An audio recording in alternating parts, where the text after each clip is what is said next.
देखिए, लगातार कोशिशें हो रही हैं। जिस तरीके से लोगों के घर में छापे डाले जा रहे हैं और बेधड़क पुलिस घरों में घुस रही है, वो चिंता का कारण है। जिन लोगों के पास कोई आपराधिक रिपोर्ट नहीं है, रिकॉर्ड नहीं है, जो कभी गलत कामों में नहीं रहे, उनको तंग किया जा रहा है। ऐसे केसेस जो 2001-2002 के हैं और जिसमें वो कोर्ट से बरी हो चुके हैं, उन लोगों को भी थाने में बुला के 5-5 घंटे बैठाया जा रहा है। 14 में क्यों नहीं बैठाया, 22 में क्यों नहीं बैठाया, 2024 के सांसद के चुनाव में क्यों नहीं बैठाया, आज ही क्यों बैठा रहे। तो ये सब ऐसे काम हैं जो चिंता में डालने वाले हैं। फैक्ट्री मालिकों को धमकाया जा रहा है, उनसे कहा जा रहा है कि जो बंगलौर के वोटर हैं माइनॉरिटी के, खासकर उनको ना जाने दिया जाए। ईंट भट्टे के मालिकों को धमकियाँ मिल रही हैं, ठेकेदारों को धमकियाँ मिल रही हैं, सस्ता गल्ला विक्रेताओं को धमकियाँ मिल रही हैं।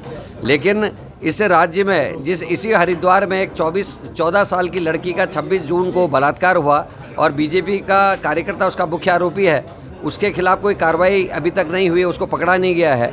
और इन मुद्दों को जनता के बीच में ना उठाया जा सके, इसलिए बीजेपी सारे हथकंडे उतार रही है। करण मेहरा 5 दिन पहले आया, 2 बार गाड़ी की चेकिंग हुई। काजी निजामुद्दीन के मोहल्ले पे नाका लगा दिया, उनकी गाड़ी रोज़ आते जाते चेक हो रही है। लेकिन हरियाणा और राजस्थान की जो गाड़ियां हर गांव में 2-2, 3-3 की संख्या में घूम रही हैं और गोल बिल्ले लगे हैं बीजेपी के, उनकी चेकिंग पुलिस नहीं कर रही। इसका मतलब कहीं ना कहीं से निर्देश है कि उन गाड़ियों की चेकिंग ना की जाए। और बीजेपी के कार्यकर्ता जिस तरीके से खुले मंचों से धमकियाँ दे रहे हैं, वो धमकियाँ दे रहे हैं बूथ नंबरों को गिनाते, वो धमकियाँ दे रहे हैं नौजवानों को, धमकियाँ दे रहे हैं अन्य लोगों को। और रामपुर की तर्ज पर चुनाव करने के बाद बीजेपी के लोग करे जो वीडियोस आई हैं, ये चिंता में डालने वाली हैं। इसीलिए हम लोकतंत्र की हत्या ना कर सके भारतीय जनता पार्टी, हमने अपने राज्यसभा के सांसद आदरणीय नीरज डांगी जी को, आदरणीय मसूद साहब को यहाँ बुलाया, जो लोकसभा के अब नए निर्वाचित सांसद है। भारतीय जनता पार्टी के नेताओं ने जिस तरह से बयान दिए और उन्होंने कहा कि हम रामपुर बना देंगे, हम वोट नहीं डालने देंगे।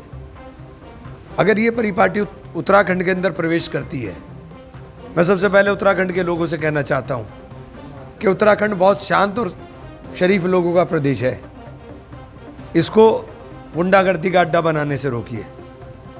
अगर ये गुंडागर्दी की शुरुआत होगी तो इसके अंदर सबसे ज़्यादा आप ही जलने का काम करेंगे। मंगलौर गेटवे है उत्तराखंड का, और मंगलौर से अगर ये एंट्री लेगा तो इसका नुकसान भुगतने के लिए तैयार रहना पड़ेगा। और मैं एक बात और कहना चाहता हूँ कि लड़ाई चूँकि ना इससे सरकार बननी है ना सरकार बिगड़नी है, तो क्या कारण है कि उत्तराखंड सरकार ने इतना फोकस मंगलौर पे किया हुआ है।